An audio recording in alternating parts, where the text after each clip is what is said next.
బజ్జుకోవాలి కదా, ఎందుకు ఇంకెంతసేపు మేలుకుంటావు?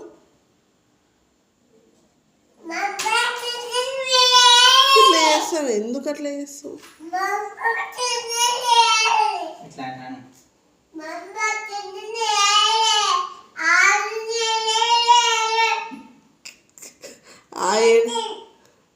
ఏడైంది నీకు? మరి బజ్జుకోవాలి కదా, 10 అవుతుంది, ఇంకెప్పుడు బజ్జుకుంటావు?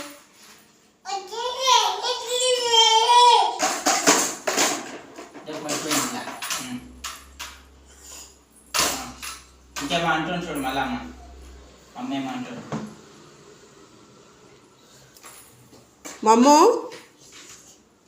మమ్మో బజ్జుకోవా? పండుకుందాం పద.